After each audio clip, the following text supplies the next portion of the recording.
Friends, welcome back to my channel. मैं हूं आपकी फ्रेंड वर्षा। फ्रेंड्स, आज की इस वीडियो में हम बीएड एंट्रेंस एग्जाम के सिविक्स के प्रीवियस पेपर के बारे में बात करेंगे, जिसमें हम बात करेंगे कि प्रीवियस ईयर में 2013, 14, 10 इनमें कौन कौन से सिविक्स से रिलेटेड क्वेश्चंस पूछे गए थे। तो आज हम अपनी वीडियो में उन्हीं को डिस्कस करेंगे। तो चलिए फ्रेंड्स, वीडियो को स्टार्ट करते हैं।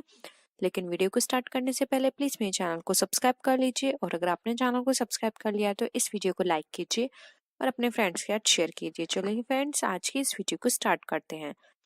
फर्स्ट क्वेश्चन है हमारा, भारत में न्यायपालिका निम्न की देखरेख में कार्य करती है। ये 2014 में पूछा गया क्वेश्चन है। प्रधानमंत्री की देखरेख में, राष्ट्रपति की देखरेख में, संसद की देखरेख में, या फिर स्वतंत्र काम करती है। तो फ्रेंड्स, अगर हम भारत में न्यायपालिका की बात करें तो ये स्वतंत्र रूप से कार्य करती है। तो ऑप्शन डी यहाँ पे हमारा राइट आंसर है। नेक्स्ट क्वेश्चन पे आते हैं। निम्नलिखित में से कौन सी समवर्ती सूची का विषय नहीं है? समाचार पत्र, परिवार नियोजन, कारखाना, या फिर लोक स्वास्थ्य है। तो फ्रेंड्स, समवर्ती सूची जिसको कॉन्करेंट लिस्ट भी बोलते हैं, तो उसके अंदर आता है लोक स्वास्थ्य है। तो ऑप्शन डी यहाँ पे राइट आंसर है। ये समवर्ती सूची का विषय नहीं है। नेक्स्ट क्वेश्चन पे आते हैं। किसी कारणवश कार्यालय के दौरान राष्ट्रपति की मृत्यु हो जाए तो उपराष्ट्रपति अधिकतम कितने समय तक राष्ट्रपति के रूप में कार्य कर सकता है? ऑप्शंस हैं 2 वर्ष तक, 1 वर्ष तक, 3 महीने तक, या फिर 6 महीने तक। तो फ्रेंड्स, अगर हम बात करें कि अगर राष्ट्रपति की मृत्यु हो जाती है कार्यकाल के दौरान, तो उस समय उपराष्ट्रपति कितने समय तक काम करेगा? तो फ्रेंड्स, उपराष्ट्रपति 6 महीने तक काम कर सकता है। तो ऑप्शन डी यहाँ पे हमारा राइट आंसर है। नेक्स्ट क्वेश्चन है, कोई विधेयक धन विधेयक है अथवा नहीं, इसका निर्णय कौन करता है? ये अगेन 2014 में पूछा गया क्वेश्चन है। लोकसभा का अध्यक्ष, प्रधानमंत्री, राष्ट्रपति, संसदीय समिति। तो फ्रेंड्स, कोई भी हमारा विधेयक धन विधेयक है, इसका फैसला सिर्फ और सिर्फ लोकसभा अध्यक्ष के हाथ में होता है। तो ऑप्शन ए यहाँ पे हमारा राइट आंसर है। वो बताएगा कि कौन सा विधेयक धन विधेयक है या नहीं। नेक्स्ट है क्वेश्चन है हमारा, राष्ट्रपति अपना त्यागपत्र किसे संबोधित करते हुए देता है?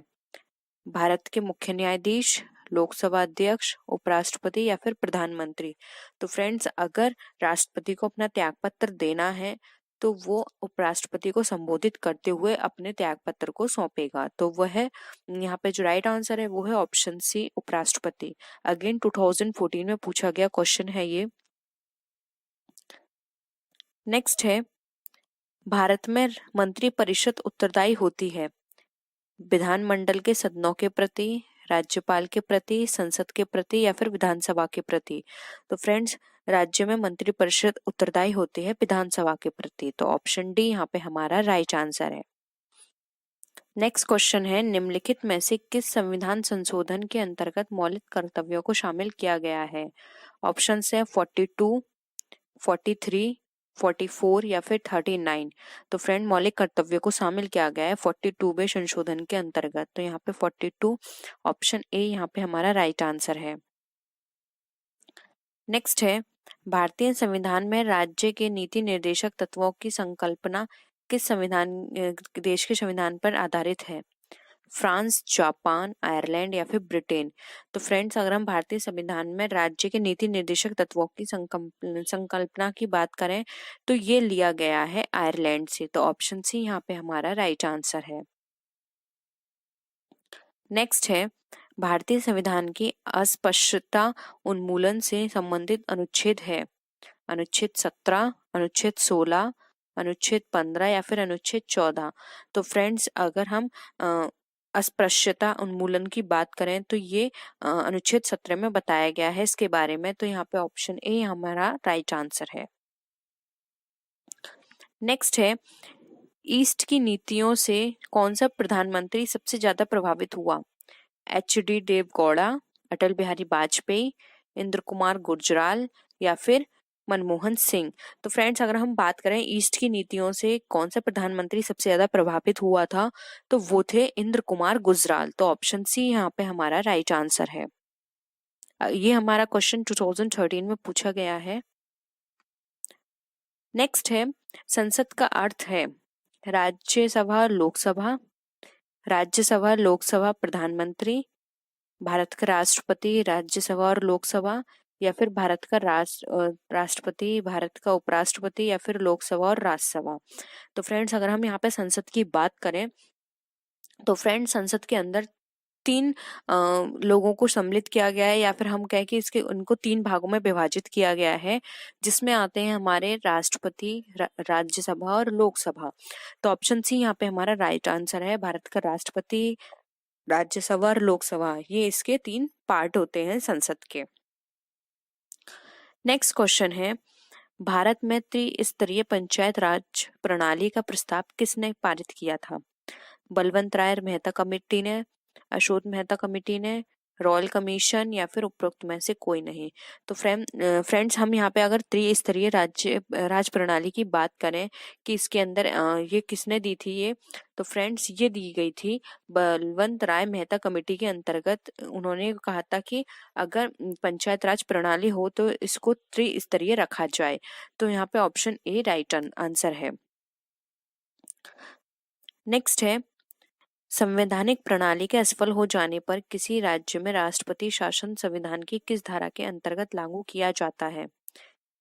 352, 356, 360 या फिर 350। तो फ्रेंड्स, हम यहाँ पर बात कर रहे हैं राष्ट्रपति शासन असफल हो जाने पर किस राज्य में राष्ट्रपति शासन लागू किया जाता है, तो वो धारा कौन सी है? तो वो है 356 धारा। तो यहाँ पे ऑप्शन बी यहाँ पे राइट आंसर है। नेक्स्ट है, संविधान सभा के अध्यक्ष कौन थे? पंडित जवाहरलाल नेहरू, सरदार पटेल, डॉक्टर राजेंद्र प्रसाद, या फिर डॉक्टर बी.आर. अम्बेडकर। तो फ्रेंड्स, अगर हम संविधान सभा के अध्यक्ष की बात करें तो उसके अध्यक्ष थे डॉक्टर राजेंद्र प्रसाद। तो ऑप्शन सी यहाँ पे हमारा राइट आंसर है। नेक्स्ट है, भारतीय संसद द्वारा विश्व संसदीय प्रणालियों में से कौन सी अभिनव चर्चा प्रक्रिया समाविष्ट की गई है? प्रश्नकाल, शून्यकाल, संकल्प, या फिर राष्ट्रपति का भाषण। तो फ्रेंड्स, इसके लिए जो राइट आंसर है वो है ऑप्शन बी, शून्यकाल। नेक्स्ट है, किस संविधान संशोधन द्वारा मतदान की आयु 21 से घटाकर 18 वर्ष की गई? 61वां संविधान संशोधन 1989, 55वां संविधान संशोधन 1986, 53वां संविधान संशोधन 1992, या फिर 84 संविधान संशोधन 2002। तो फ्रेंड्स, अगर हम बात करें कि 21 से घटाकर जहां 18 वर्ष कर दी गई थी उम्र, तो वो किया गया था हमारा 61वें संविधान संशोधन 1989 के तहत। तो ऑप्शन यहाँ पे ए राइट आंसर है। नेक्स्ट है, संसद के संयुक्त पद सत्र का संचालन कौन करता है? तो फ्रेंड्स, संसद के संयुक्त सत्र की बात करें, ज्वाइंट सेशन की बात करें, तो ऑप्शंस हैं राष्ट्रपति, प्रधानमंत्री, राज्य सभा अध्यक्ष, या फिर लोकसभा अध्यक्ष। तो फ्रेंड्स, इसका जो राइट आंसर है वो है ऑप्शन डी, ये करता है लोकसभा अध्यक्ष। तो ऑप्शन डी यहाँ पे राइट आंसर है। नेक्स्ट है, राष्ट्रपति द्वारा राज्यसभा के लिए मनोनीत की गई सदस्यों की कितनी संख्या होती है? 2, 6, 8, 12। तो फ्रेंड्स, राष्ट्रपति को यह अधिकार होता है कि राज्यसभा के लिए कुछ सदस्यों को मनोनीत कर सके, और उनकी जो संख्या होती है वो होती है 12। तो ऑप्शन डी यहाँ पे हमारा राइट आंसर है।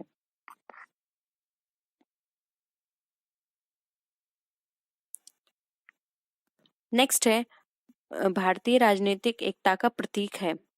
ऑप्शंस हैं जनता, सार्वजनिक मताधिकार, राजनीतिक पार्टियां, या फिर मंत्रीगण। तो फ्रेंड्स, अगर हम बात करें यहाँ पर भारतीय राजनीतिक एकता के प्रतीक की, तो वो है राजनीतिक पार्टियां। तो राइट आंसर है हमारा option number C. Next and the last question है, मुख्य न्यायाधीश की नियुक्ति कौन करता है? प्रधानमंत्री, राष्ट्रपति, मंत्रिपरिषद, या फिर उपराष्ट्रपति। तो फ्रेंड्स, अगर हम बात करें मुख्य न्यायाधीश की, तो इसकी नियुक्ति की जाती है राष्ट्रपति के द्वारा। तो ऑप्शन बी राइट आंसर है।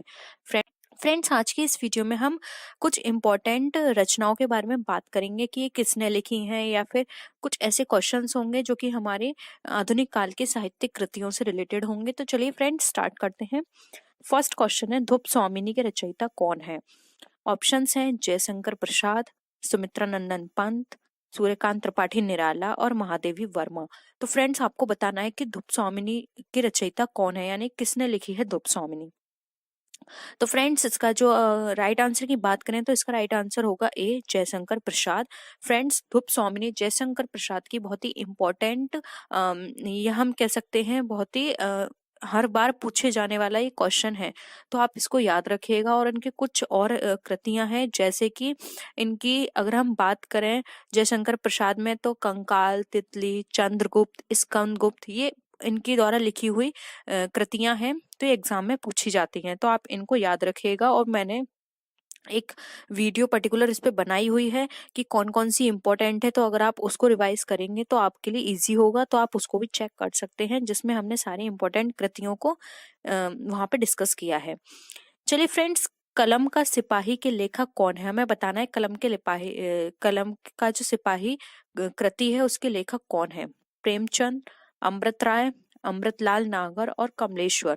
तो फ्रेंड्स, कलम का सिपाही जो कृति है उसके लेखक है अमृत राय। ये अमृत राय ने लिखी है, तो इसके जो राइट आंसर है वो है option number B. Next question पे आते हैं।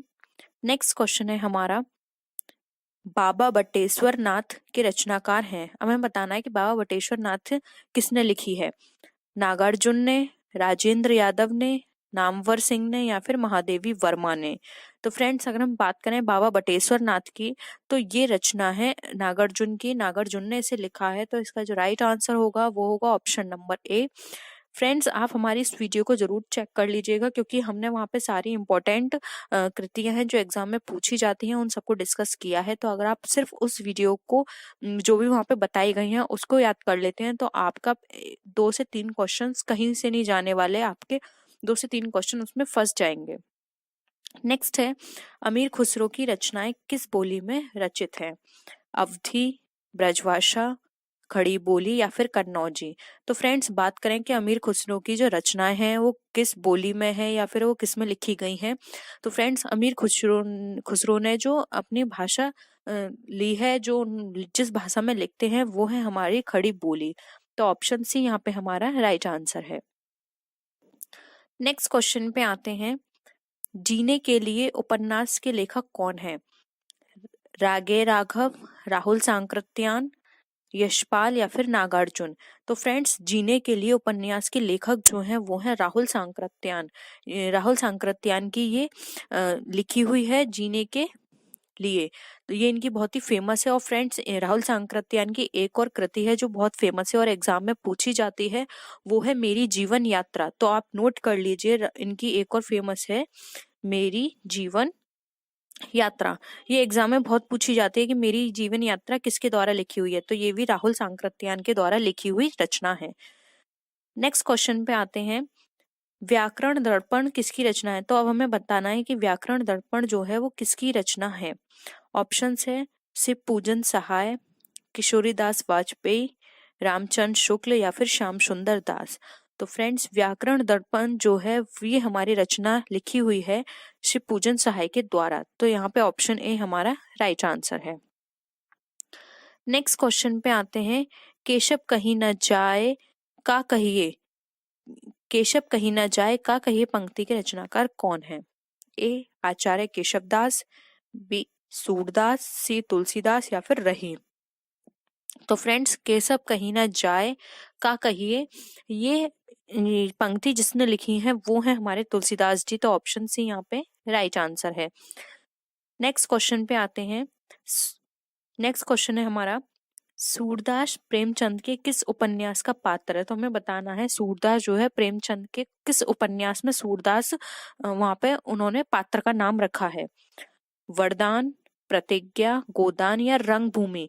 तो फ्रेंड्स, इसका जो राइट आंसर है वो है ऑप्शन नंबर डी, रंगभूमि। रंगभूमि में जो पात्र हैं उसमें प्रेमचंद जी ने अपने पात्र का नाम सूरदास रखा है, तो ऑप्शन डी यहाँ पे हमारा राइट आंसर है।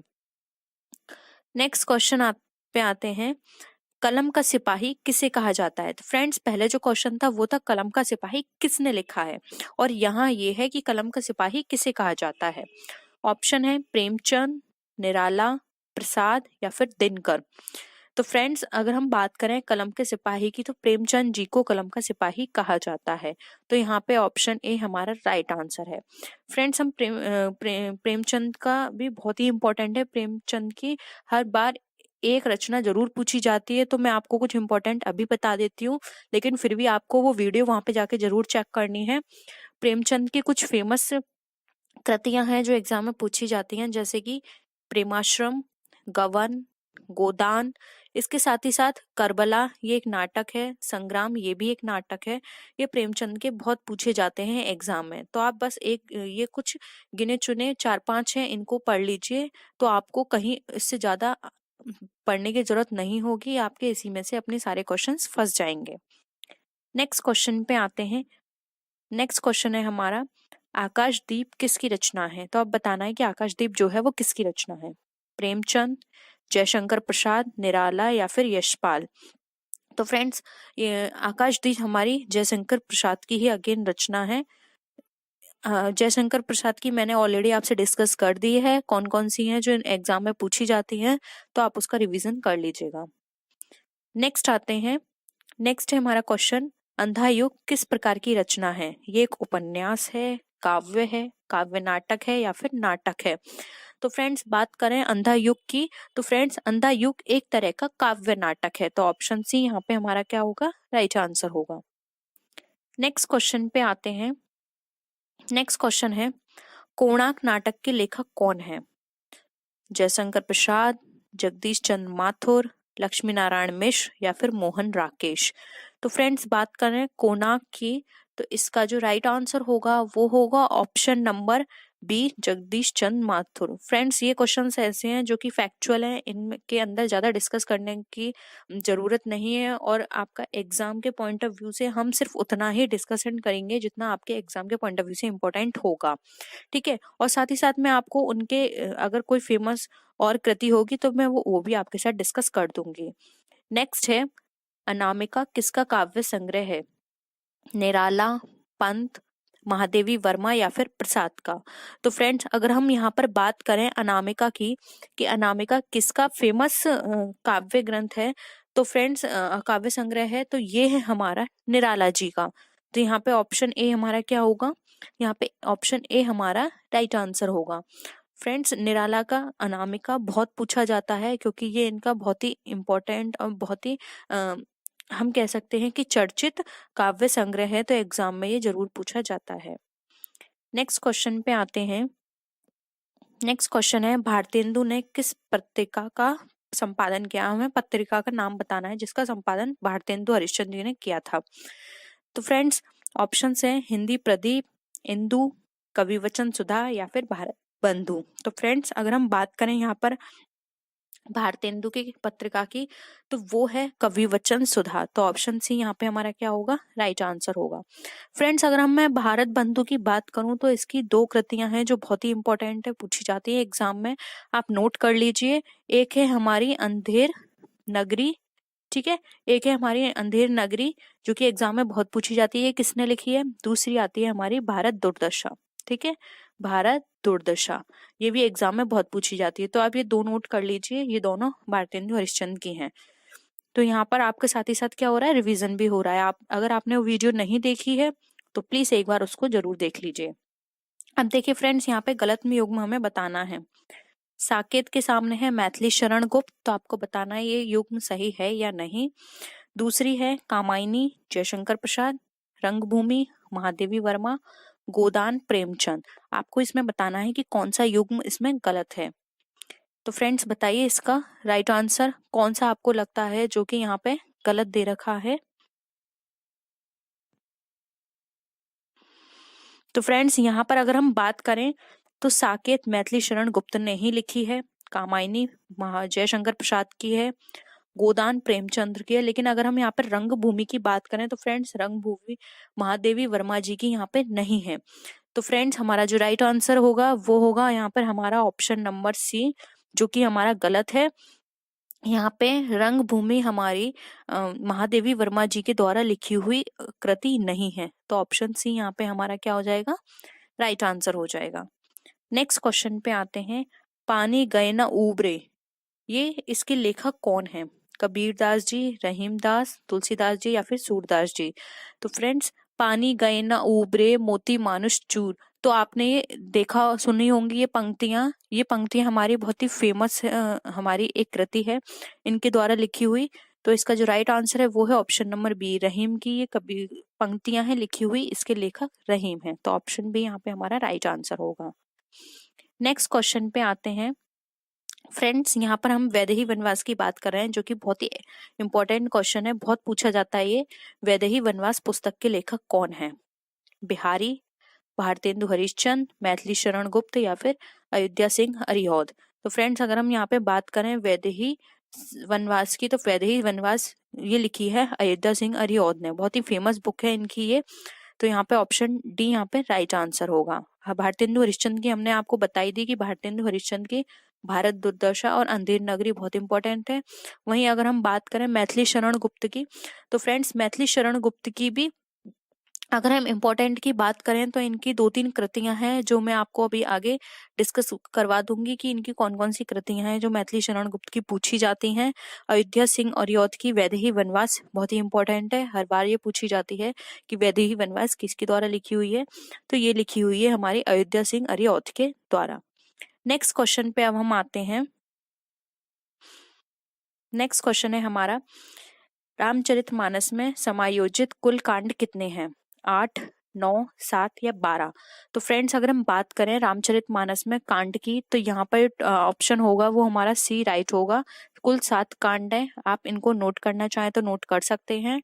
फर्स्ट है हमारा बाल कांड, सेकंड है अयोध्या कांड, थर्ड है अरण्य कांड, फोर्थ है किष्किंधा कांड, फिफ्थ है हमारा सुंदर कांड, सिक्स है हमारा लंका कांड एंड सेवेंथ है हमारा उत्तराकांड। आई होप आपको सारी चीजें क्लियर होंगी। मैं एक बार फिर से रिपीट कर देती हूँ।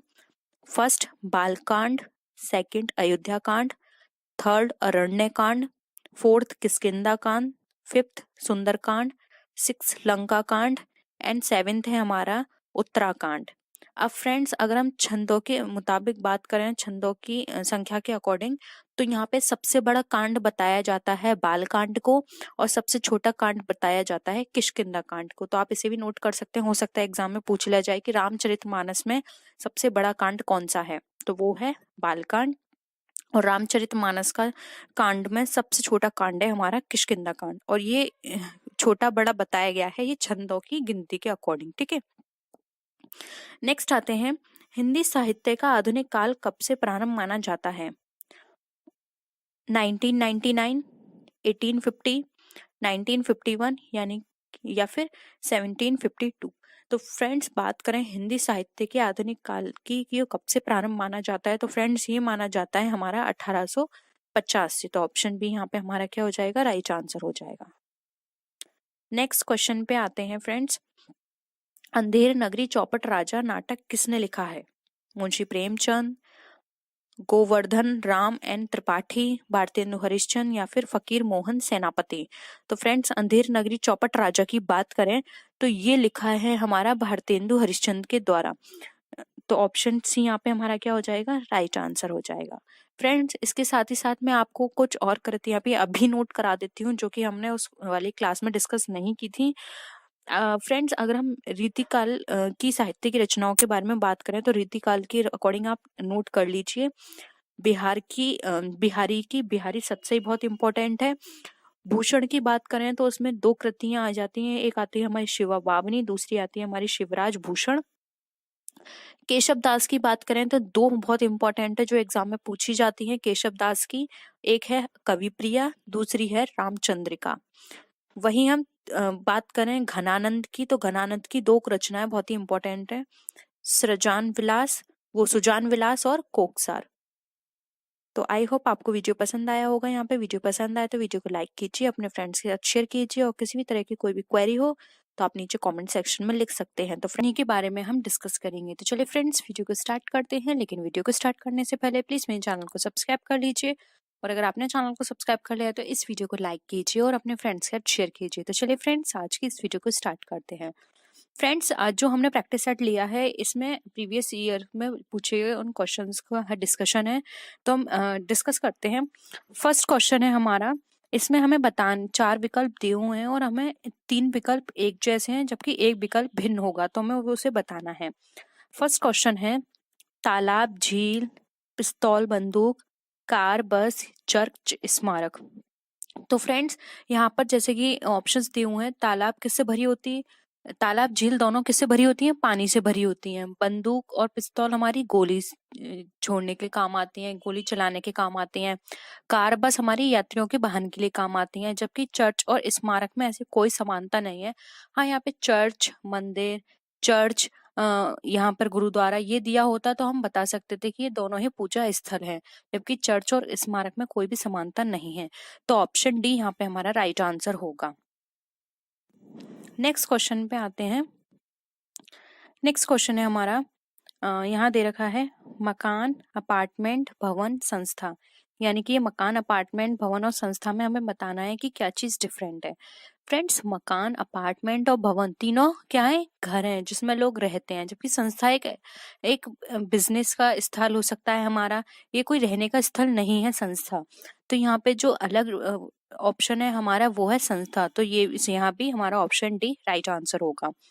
नेक्स्ट हमें दे रखा है, थर्ड क्वेश्चन है QRTU DEWX STJK और KIJL। तो हमें इनको सॉल्व करना है।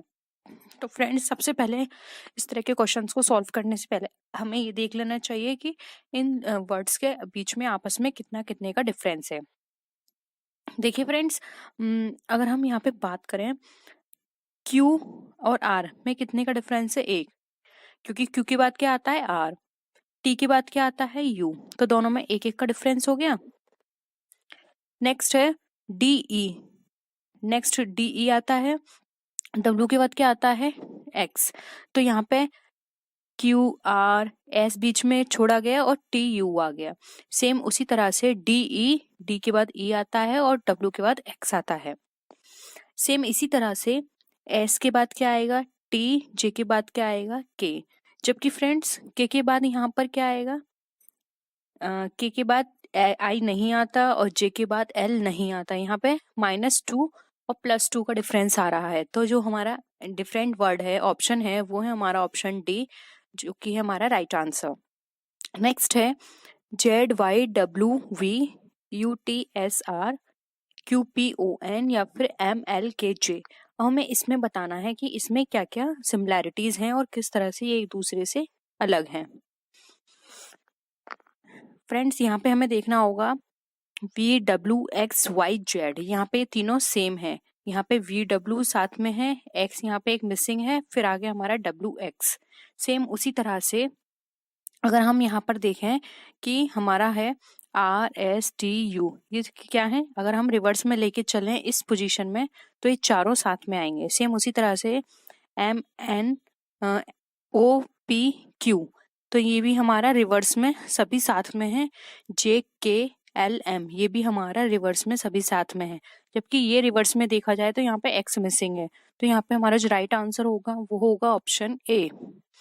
तो आई होप यहाँ पे आपको ये क्वेश्चन समझ में आया होगा। हम नेक्स्ट क्वेश्चन पे चलते हैं।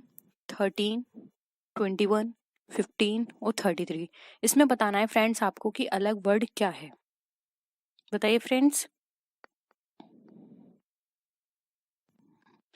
तो फ्रेंड्स अगर हम बात करें कि ना तो ये किसी के, हम अगर बात करें स्क्वायर की, तो ना ही ये स्क्वायर है ना ही ये क्यूब है, तो हमें कुछ और देखना होगा।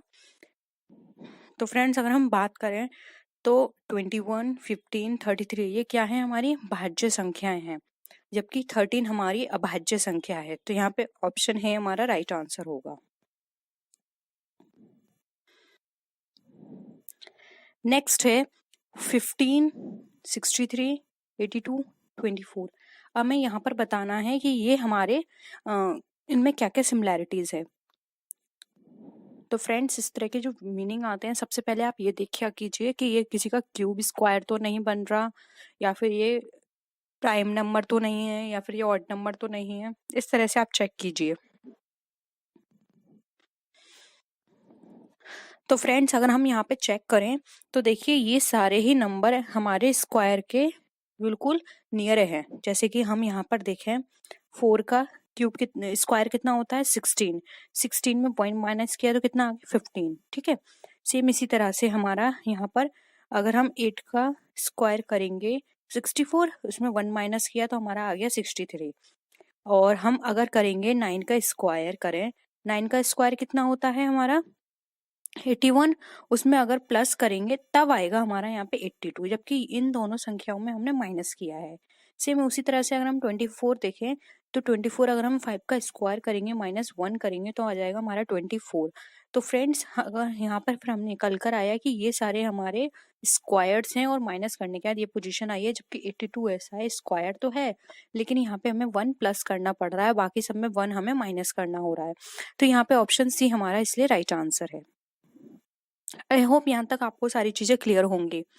हम नेक्स्ट बात करते हैं, इसमें से हमें विषम बताना है कि कौन कौन सा विषम वर्ड है। ऑप्शंस हैं NMOL, PKQI, RISH, TGUF। तो इसमें हमें बताना है विषम।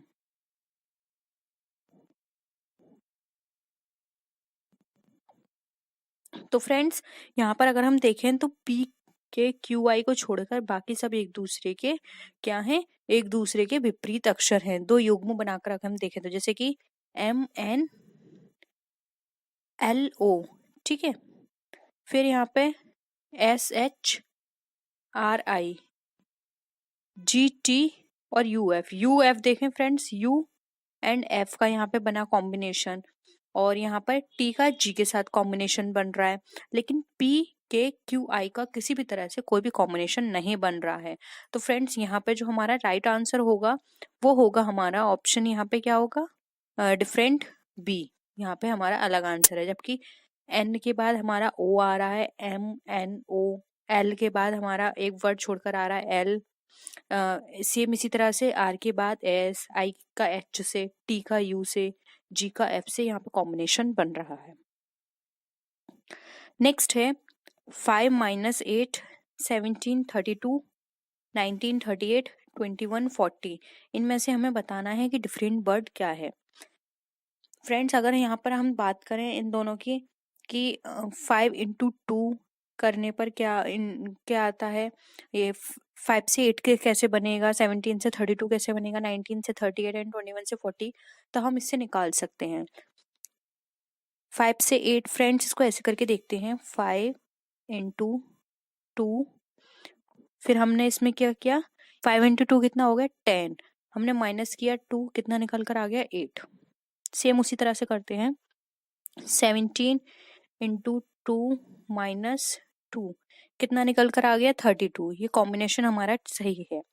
नेक्स्ट हम देखते हैं 19 × 2 - 2, ये हमारा कितना निकल कर आया है, ये निकल कर आया 36, जबकि यहाँ पे 38 दे रखा है। नेक्स्ट देखते हैं 21 × 2 - 2, तो ये हमारा कितना निकल कर आएगा, ये हमारा 14 निकल कर आया है। तो हमारा जो अलग कॉम्बिनेशन निकल कर आया है वो है हमारा 19 × 2 - 2, ये 36 होना चाहिए जबकि दिया है 38। तो ऑप्शन जो डिफरेंट है वो है ऑप्शन सी, ये हमारा राइट आंसर है। आई होप यहाँ तक फ्रेंड्स सभी चीज आपको क्लियर होगी। नेक्स्ट क्वेश्चन देखते हैं, तबला, वीणा, सितार, एक तारा। अब हमें देखना है कि इनमें कॉम्बिनेशन में क्या क्या चीज अलग है।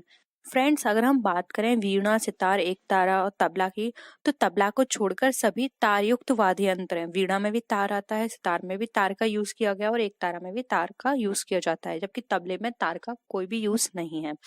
तो यहाँ पे जो हमारा अलग वर्ड है या ऑप्शन है वो है ऑप्शन ए, तबला।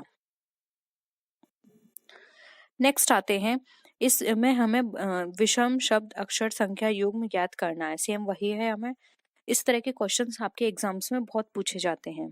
ऑप्शंस हैं gallon, ton, quintal, kilogram. Friends अगर हम बात करें तो ये सभी द्रव्यमान के मात्रक है, जबकि गैलन आयतन का मात्रक होता है, इसलिए यहाँ पर जो ऑप्शन डिफरेंट है वो है ऑप्शन ए, गैलन। नेक्स्ट है 120 to 560, 91 to 299, 98 to 169 और 104 to 429। तो हमें यहाँ पे देखना है, तो फ्रेंड्स 120 और 560 को अगर हम छोड़ दें तो सभी संख्याओं का युग्म क्या है, 13 से गुणा हो रहा है। जैसे कि अगर हम 13 × 7 करें तो 91 निकलेगा, 13 × 23 करें तो हमारा निकल कर आएगा 299, 13 इंटू 6 करें तो 78 होगा, और 13 इंटू 30 करें तो वो होगा 169। वहीं अगर हम 13 इंटू 8 करें तो आएगा हमारा 104, और 13 इंटू 33 करें तो आएगा हमारा 429। जबकि हमारा 13 में अगर हम किसी भी तरह का कोई डिवाइड करते हैं तो 120 और 560 हमारा निकल कर नहीं आएगा। तो हमारा ऑप्शन जो होगा यहाँ पे राइट वो होगा ऑप्शन ए, 120 टू 560। नेक्स्ट है अंगूठी, टायर, प्लेट, चूड़ी। इसमें से हमें अलग बताना है क्या है। तो फ्रेंड्स, अगर अंगूठी, टायर, प्लेट और चूड़ी की बात करें तो ये सारी ही चीजें हमारी प्लेट को छोड़कर सभी वृत्ताकार छल्ले को बता रही हैं, यानी कि रिन में। अगर हम सर्किल की बात करेंगे तो फ्रेंड्स सभी हमारी सर्किल में अंगूठी, टायर, प्लेट, चूड़ी ये चारों ही सर्किल का पार्ट है। लेकिन अगर हम बात करें कि ये रिंग की तरह है, जिसमें बीच में हम ये बोलें कि एक छल्ले की तरह आकृति होती है, तो प्लेट की छल्ले की तरह आकृति नहीं होती है, जबकि अंगूठी, टायर और चूड़ी की छल्ले की तरह आकृति होती है। तो ऑप्शन सी यहाँ पे हमारा राइट आंसर है। नेक्स्ट है आंखें, कान, गला और त्वचा। इसमें हमें बताना है। तो फ्रेंड्स, अगर हम बात करें सभी आंखें, कान, हमारा गला और त्वचा की, तो फ्रेंड्स गले को छोड़कर ये सभी हमें सेंस ऑर्गन बता रहे हैं। जैसे कि आंखें हैं, कान है, त्वचा है, ये हमारे 5 सेंस ऑर्गन में से आती हैं। तो यहाँ पे जो अगर डिफरेंट है वो है हमारा गला, ऑप्शन सी। नेक्स्ट क्वेश्चन पे आते हैं। DFIMR, CEHLQ, GIJPQ और HJMPT। अब हमें इसमें बताना है कि इसमें जो वर्ड है वो डिफरेंट कौन सा वर्ड है। चलिए देखते हैं फ्रेंड्स, डी और एफ में कितने का डिफरेंस आ रहा है। डी और एफ में अगर हम डिफरेंस देखें तो DEF, तो यहाँ पे क्या है, बीच में एक वर्ड मिसिंग है। हम बोल सकते हैं एफ हमारा दूसरे नंबर पे आता है।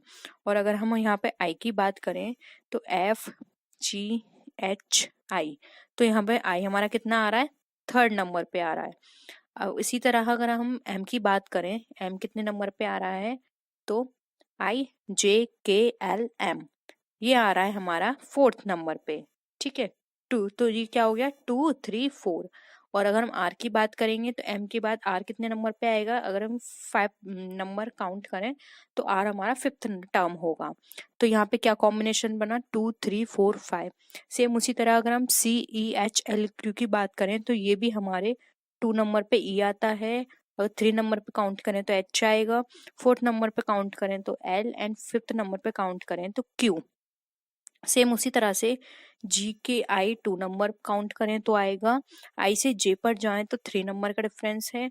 और अगर हम देखें जे से पी पर तो यह 4th टर्म पर आएगा, एंड पी से ओ यू हमारा 5th टर्म पर आएगा। जबकि फ्रेंड्स HJMPT में ऐसा नहीं है। इसमें हमें जो कॉम्बिनेशन बन रहा है वो बन रहा है 2, 3, 3, 4, इसका कॉम्बिनेशन। तो अगर हम यहाँ पे देखें कि हमारा डिफरेंट वर्ड क्या है तो वो है ऑप्शन डी, HJMPT। नेक्स्ट इसमें भी हमें डिफरेंट वर्ड बताने हैं। ये हमारा 2011 में आया था। पृथ्वी, बृहस्पति, बुध और चंद्रमा पे हमें बताना है कि इनमें से क्या चीज अलग है। अगर हम बात करें तो पृथ्वी, बृहस्पति, बुध और चंद्रमा में, तो फ्रेंड चंद्रमा को छोड़कर अन्य सभी हमारे सौर मंडल के ग्रह हैं। तो ऑप्शन डी यहाँ पे हमारा राइट आंसर है। नेक्स्ट है सेब, आम, आलू, नारंगी। तो फ्रेंड्स अगर हम बात करें तो आलू को छोड़कर सभी फल हैं, जबकि आलू हमारा सब्जी है। तो ऑप्शन सी बहुत ही सिंपल था, ये राइट आंसर है। नेक्स्ट है 11, 13, 15 एंड 17। तो फ्रेंड्स अगर हम बात करें 15 को छोड़कर सभी एक अभाज्य संख्या हैं। तो ऑप्शन सी यहाँ पे हमारा राइट आंसर है। नेक्स्ट है 232, 432, 612 एंड 813। फ्रेंड्स इन नंबर में को देखने से पहले आप वही चीज याद रखिए, सबसे पहले आप काउंट कीजिए कि ये किसी का स्क्वायर या क्यूब तो नहीं है, क्योंकि स्क्वायर क्यूब से बहुत ज्यादा क्वेश्चंस पूछे जाते हैं। तो फ्रेंड्स अगर हम देखें 432, ये हमारा, इसको छोड़कर सभी संख्याएं हमारी कितनी है, 12 का गुणक छोड़कर अन्य सभी संख्याएं 12 की गुणक नहीं है। तो फ्रेंड्स यहाँ पे जो ऑप्शन बी है ये हमारी डिफरेंट है। तो ऑप्शन बी यहाँ पे हमारा राइट आंसर है। नेक्स्ट है शब्द ब्रेक्स को जब वर्णाक्रमिक रूप से व्यवस्थित किया जाता है तो कितने अक्षरों की स्थिति अपरिवर्तित रहती है। तो हमें अब ब्रेक्स को बताना है कि अगर इसको हम इनके अनुक्रम को चेंज करेंगे तो हमारी कौन से शब्द की स्थिति सेम रहेगी। तो फ्रेंड्स यहाँ पे हम लेते हैं BRAKES। हम इनको वर्ण के अनुसार लगाते हैं तो पहले आएगा हमारा A, फिर आएगा हमारा B, फिर आएगा E, फिर आएगा K, फिर आएगा हमारा R, फिर आएगा हमारा S। तो फ्रेंड्स अगर हम देखें तो यहाँ पे K की यही स्थिति रही और S की यही स्थिति रही, तो कितने की स्थिति सेम रही? 2 की। तो ऑप्शन बी यहाँ पे हमारा देखें तो यहाँ पे हमारा राइट आंसर है। हमारी यहाँ पे जो राइट आंसर होगा वो होगा 2, 2 शब्द की स्थिति सेम रही। नेक्स्ट है निम्नलिखित प्रश्न में 4 संख्याएं दी गई हैं जिनमें से 3 किसी प्रकार समान है और उस एक का चयन कीजिए जो भिन्न है। यानी कि 2, 16, 56, 128। इसमें हमें देखनी है कि क्या चीज भिन्न है। तो फ्रेंड्स यहाँ पर अगर हम बात करें तो 16 को छोड़कर अन्य सभी वर्ग संख्याएं नहीं हैं, जबकि 16 एक वर्ग संख्या है। अर्थात अगर हम बात करें 2 भी किसी का वर्ग नहीं है, 56 भी नहीं है, 128 भी नहीं है, जबकि 16 हमारा वर्ग है 4 का। अगर हम 4 का स्क्वायर करेंगे तो हमारा राइट आंसर आएगा 16। तो ऑप्शन बी यहाँ पे हमारा राइट आंसर है। नेक्स्ट है भिन्न शब्द का चयन कीजिए। Bag, basket, hat, pocket. तो फ्रेंड्स अगर हम यहाँ पे बात करें बैग, बास्केट, पॉकेट, हैट की, तो फ्रेंड्स ये सभी बैग, बास्केट एंड पॉकेट ये सभी कुछ ना कुछ वस्तुएं रखने के काम आती हैं, जबकि हैट हमें सिर पे पहना जाता है, इसमें हम कुछ भी चीज नहीं रख सकते हैं। तो ऑप्शन जो डिफरेंट है, राइट आंसर है, वो है हमारा ऑप्शन सी, हैट। नेक्स्ट है समूह से भिन्न शब्द का चयन कीजिए। लखनऊ, भोपाल, नई दिल्ली या फिर जयपुर। तो फ्रेंड्स अगर हम बात करें तो यहाँ पर सभी हमारी जो राजधानियां हैं, नई दिल्ली को छोड़ के अन्य सभी राज्य की राजधानियां हैं, जबकि नई दिल्ली भारत की राजधानी है। ठीक है, तो यहाँ पर ये तो हमारी भोपाल, लखनऊ, जयपुर ये राज्य की राजधानी है, जबकि नई दिल्ली हमारे भारत देश की राजधानी है। तो इसलिए यहाँ पे जो डिफरेंट है वो है ऑप्शन सी, नई दिल्ली। नेक्स्ट है निम्नलिखित प्रश्न में से भिन्न शब्द का चयन कीजिए। जापान, भारत, श्रीलंका या फिर न्यूजीलैंड। तो फ्रेंड्स अगर हम यहाँ पे बात करें तो न्यूजीलैंड को छोड़कर अन्य सभी देश एशिया महादेश में स्थित हैं, जबकि न्यूजीलैंड ओशनिया महादेश में स्थित है। तो यहाँ पे अगर हम देखें तो डिफरेंट वर्ड जो है हमारा वो है ऑप्शन डी, न्यूजीलैंड। तो फ्रेंड्स यहाँ पे जो इसका राइट आंसर था वो हमारे क्या निकल कर आया, न्यूजीलैंड। नेक्स्ट क्वेश्चन पे मूव करते हैं। अब इसमें यहाँ पे हमें इंस्ट्रक्शन दिया हुआ है कि नीचे दिए गए प्रत्येक प्रश्न में 4 शब्द दिए हुए हैं। इन 4 शब्दों में से 3 शब्द किसी न किसी प्रकार से एक समान है तथा इस प्रकार से ये अपना एक समूह बनाते हैं। आप उस शब्द को चुनिए जो 3 से भिन्न है। ठीक है, ऑप्शन से हमारे कान, नाक, आंख, हृदय। इसमें हमें बताना है कि डिफरेंट क्या है। तो फ्रेंड्स अगर यहाँ पे देखें तो हृदय को छोड़कर सभी हमारे ज्ञानेंद्रियां हैं, जबकि हृदय शरीर के अंदर का एक अंग है। तो यहाँ पे जो डिफरेंट है वो है ऑप्शन डी, हृदय। बाकी सभी हमारे सेंस ऑर्गन हैं। नेक्स्ट है भौतिक शास्त्र, रसायन शास्त्र, भूगोल और वनस्पति शास्त्र। इनमें हमें बताना है कि क्या डिफरेंट है। तो फ्रेंड्स भूगोल को छोड़कर अन्य सभी विज्ञान से संबंधित विषय हैं, जबकि भूगोल कला से संबंधित विषय है। तो इसलिए हमारा जो राइट आंसर है वो है ऑप्शन सी, भूगोल। नेक्स्ट है बहुतायत, प्रचुर, बहुतधिक या फिर विस्तृत। अब हमें बताना है कि इसमें से हमारा जो डिफरेंट वर्ड है वो कौन सा है। तो फ्रेंड विस्तृत को छोड़कर अन्य सभी का अर्थ संख्या या मात्रा से है, जबकि विस्तृत का अर्थ होता है कुछ चीज फैली हुई या फिर कुछ चीज फैल रहा है, हम उसको बोलते हैं कि विस्तृत होना। तो यहाँ पे जो डिफरेंट है वो है ऑप्शन डी, विस्तृत। नेक्स्ट है कलम, कैलकुलेटर, स्याही, रबड़। इसमें से क्या चीज डिफरेंट है। तो फ्रेंड्स अगर हम बात करें तो कलम, स्याही एंड रबड़ ये सब हमारे लेखन से संबंधित हैं, जबकि कैलकुलेटर हमारा एक स्टेशनरी है जो कि एक मशीनरी का भी काम करती है। तो ऑप्शन डी यहाँ पे जो ऑप्शन बी जो है वो हमारा यहाँ पे राइट आंसर होगा, कैलकुलेटर। नेक्स्ट है नम्र, विनीत, सभ्य, राजनैतिक। इसमें से डिफरेंट क्या है? तो फ्रेंड्स बात करें नम्र, विनीत और सभ्य की, ये तीनों एक ही यहाँ पे बात बताते हैं, जबकि हमारा जो राजनैतिक है ये अलग वर्ड है और इसका भाव भी अलग है। तो ऑप्शन डी यहाँ पे हमारा राइट आंसर है। नेक्स्ट आता है 29 क्वेश्चन, सलाहकार, निजी शिक्षक, प्रशिक्षक या फिर व्याख्याता। तो फ्रेंड्स अगर हम बात करें यहाँ पे डिफरेंट वर्ड की, तो सलाहकार को छोड़कर अन्य सभी शिक्षा देने वाले हैं, ठीक है। जैसे कि निजी शिक्षक हो गया, प्रशिक्षक हो गया, व्याख्याता हो गया, ये हमें क्या देंगे? शिक्षा। जबकि सलाहकार हमें किसी तरह की कोई शिक्षा नहीं दे रहा, वो सिर्फ हमें एक एडवाइस दे रहा है, किसी भी तरह का अपना एक सजेशन दे रहा है। तो यहाँ पे राइट आंसर होगा ऑप्शन ए, सलाहकार। नेक्स्ट है मक्खी, मधुमक्खी, खटमल और तिलचट्टा। तो फ्रेंड्स अगर हम यहाँ पर देखें तो यहाँ पर हमारे लिए मधुमक्खी डिफरेंट है, क्योंकि ये मनुष्य के लिए इतना हानिकारक कीट नहीं है, जबकि सभी हमारे लिए हानिकारक है। मधुमक्खी हमारे लिए एक लाभकारी कीट होता है। तो ऑप्शन बी यहाँ पे हमारा राइट आंसर है। नेक्स्ट है परिकल्पना, प्रयोग, अनुमान और पूर्वानुमान में क्या अंतर है? तो हमें यहाँ पे बताना है कि कौन सा वर्ड यहाँ पे डिफरेंट है। तो फ्रेंड्स अगर हम बात करें यहाँ पर परिकल्पना, प्रयोग, अनुमान और पूर्वानुमान में, तो प्रयोग को छोड़कर अन्य सभी का संबंध हमारी कल्पना से है। जबकि प्रयोग का मतलब होता है कि कुछ चीज हम रियल में कर रहे हैं, कुछ प्रैक्टिकल करने की कोशिश कर रहे हैं। जबकि परिकल्पना, अनुमान और पूर्वानुमान में हम कुछ एजम्पशन लगा रहे हैं, कुछ एज्यूम कर रहे हैं। तो यहाँ पे जो हमारा राइट आंसर है वो है ऑप्शन बी, प्रयोग। तो फ्रेंड्स ये था हमारा आज का प्रैक्टिस सेट। फर्स्ट क्वेश्चन है हमारा, a company secretary works of the company, यानी कि एक कंपनी सेक्रेटरी होती है, उसके क्या क्या काम होते हैं? ऑफ आईज यानी कि सिर्फ वॉच करने का काम, ऑफ ईयर्स यानी कि सुनने का काम, ऑफ हैंड्स यानी कि सिर्फ प्रैक्टिकली किसी भी चीज को करना, या फिर हम ये बोल सकते हैं कि जो हमारे लोअर लेवल के जो एम्प्लॉयज होते हैं वो काम है, या फिर ऑल दिस। तो फ्रेंड्स एक कंपनी सेक्रेटरी के ये सारे काम होते हैं, उसको देखना होता है, सुपरवाइज करना होता है, वॉच करना होता है कैसा काम कैसे चल रहा है। ऑफ ईयर्स का मतलब उसे सभी तरह की प्रॉब्लम सुननी होंगी, अपने से लोअर की, और साथ ही साथ जो उसके ऊपर होंगे लोग, उनकी भी उसको सारी बातें सुननी होंगी।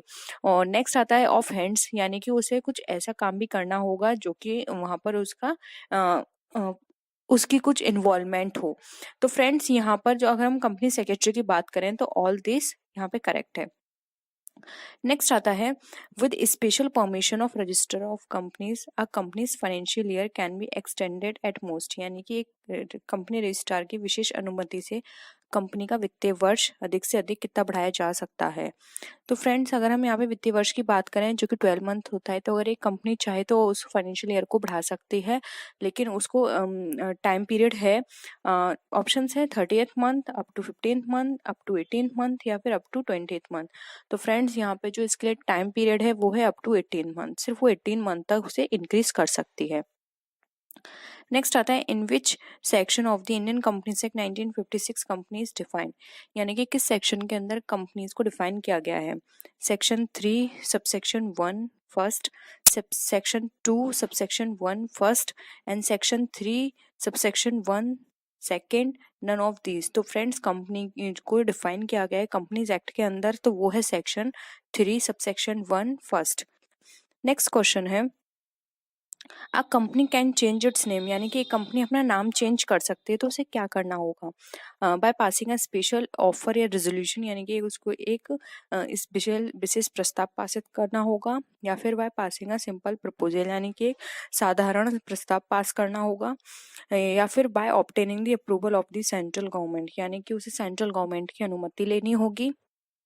नेक्स्ट है by passing special resolution and obtaining approval of the central government, यानी कि उसे एक स्पेशल रेजोल्यूशन पास करना होगा और साथ ही साथ उसे जो सेंट्रल गवर्नमेंट है उसकी परमिशन लेनी होगी। तो फ्रेंड्स अगर कोई भी कंपनी अपना नाम चेंज करती है तो उसको सबसे पहले एक रेजोल्यूशन पास करना होता है जो कि स्पेशल रेजोल्यूशन होता है, और साथ में उसे सेंट्रल गवर्नमेंट की भी परमिशन लेनी होती है। तो यहाँ पे ऑप्शन डी हमारा करेक्ट है।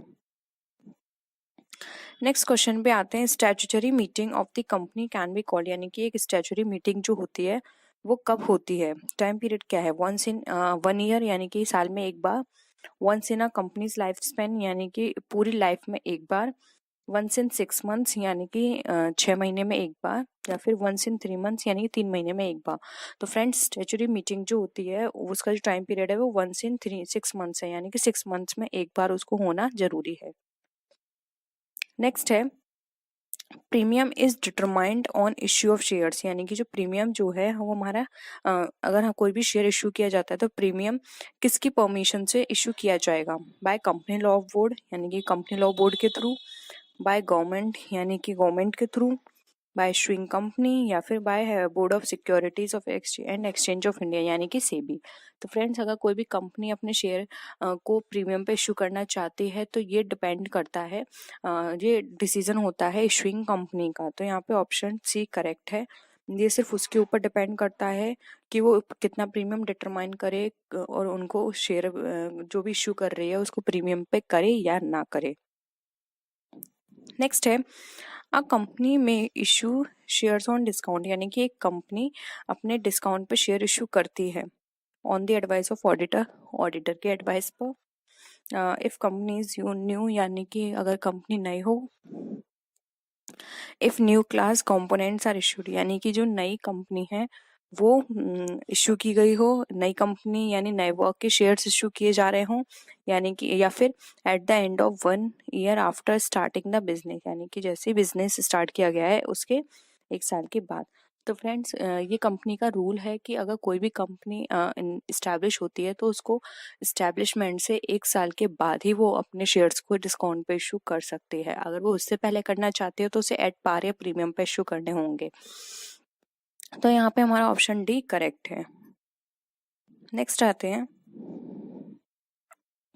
General assembly is made by, यानी कि जो साधारण सभा है वो किसके द्वारा बनाई जाती है, बाय कंपनी ऑपरेटर्स यानी कंपनी के संचालकों द्वारा, by debenture holders, by company law board, या फिर नाइदर ऑफ द अबव। तो फ्रेंड जनरल असेंबली जो होती है वो कंपनी के संचालक यानी कि जो ऑपरेटर होते हैं उनके द्वारा बनवाई जाती है, वह बुलाई जाती है। तो ऑप्शन 1 हमारा यहाँ पे करेक्ट है।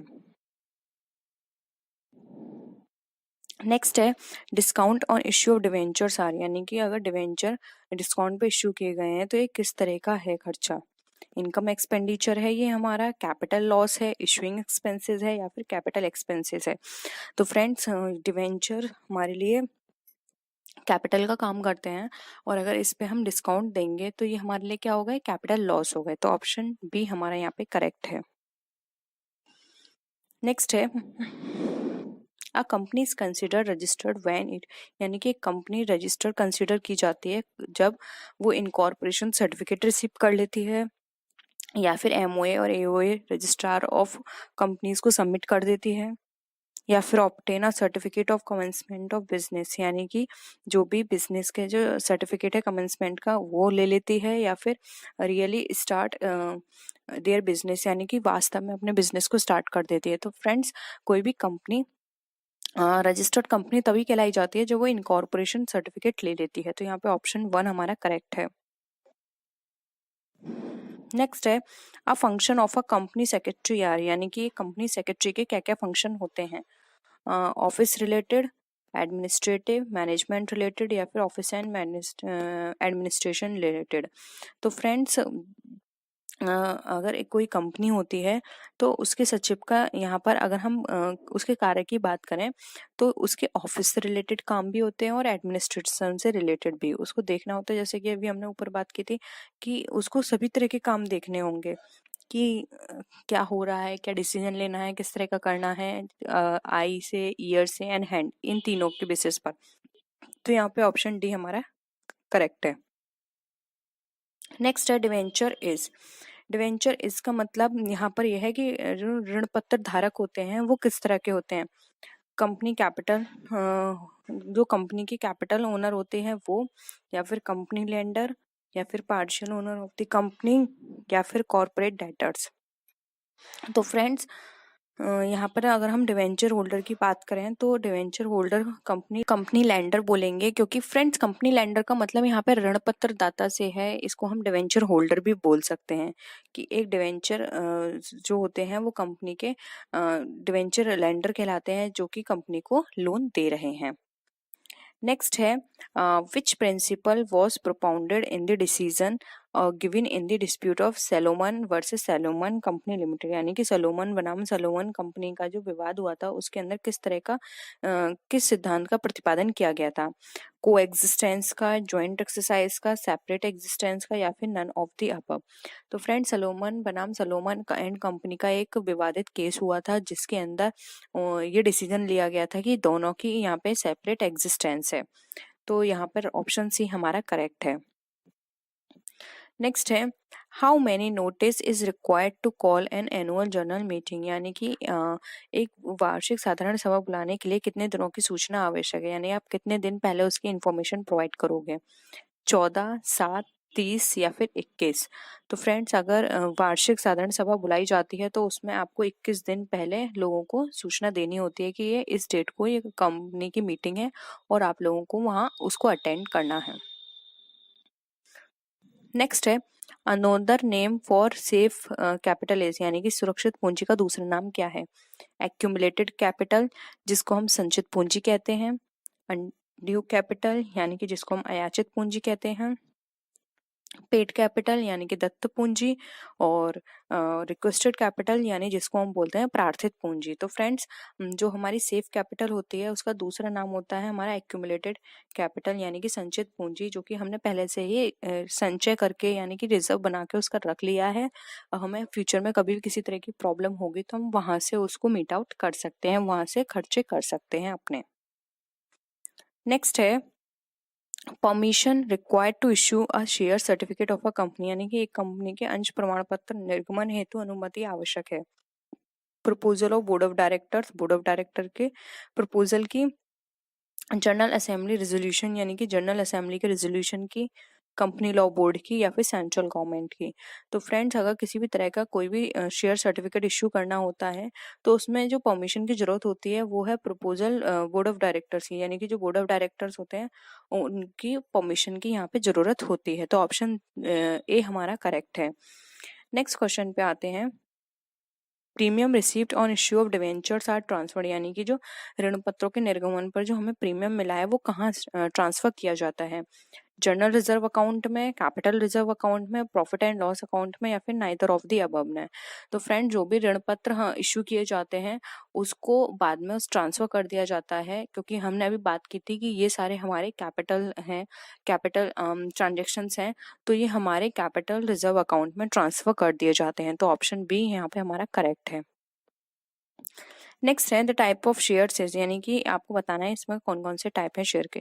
Preference share, equity share, deferred share, या फिर ऑल ऑफ दीज। तो फ्रेंड ये सभी तरह के जो शेयर्स हैं ये टाइप्स में आते हैं, तो यहाँ पे ऑप्शन डी हमारा करेक्ट है।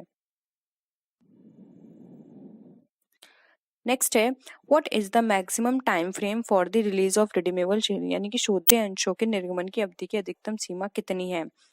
5 साल है, 7 साल है, 10 साल है और 15 साल है। तो फ्रेंड्स याद रखना आपको यहाँ पे मैक्सिमम टाइम बताना है। तो फ्रेंड्स इसके लिए जो मैक्सिमम टाइम रखा गया है वो है 10 ईयर्स। ऑप्शन सी हमारा करेक्ट है, 10 ईयर्स के बाद आपके वो रिडीम हो जाएंगे शेयर्स।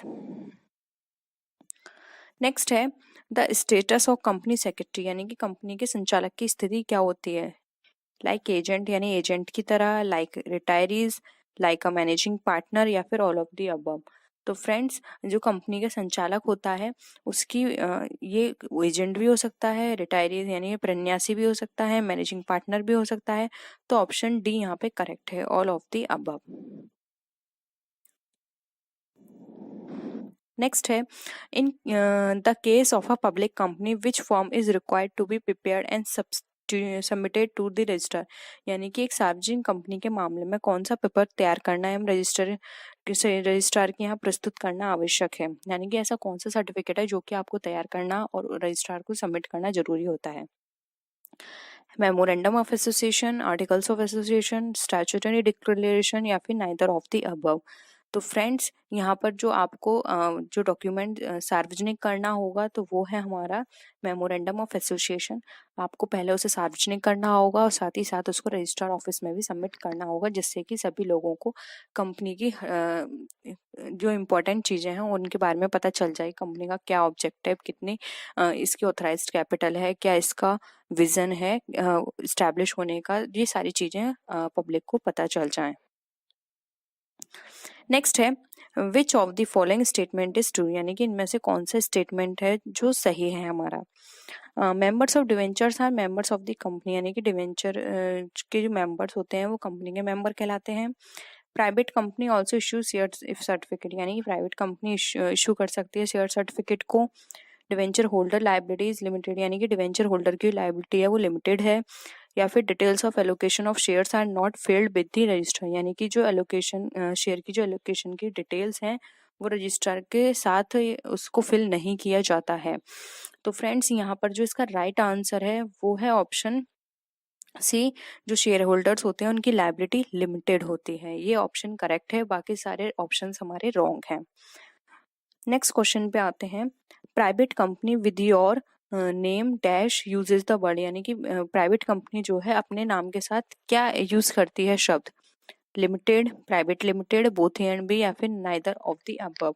तो फ्रेंड्स एक प्राइवेट कंपनी जो होती है उसको अपने नाम के आगे प्राइवेट लिमिटेड लिखना पड़ेगा, जिससे कि वो इंडिकेट हो कि ये एक प्राइवेट कंपनी है। तो ऑप्शन बी यहाँ पे हमारा करेक्ट है।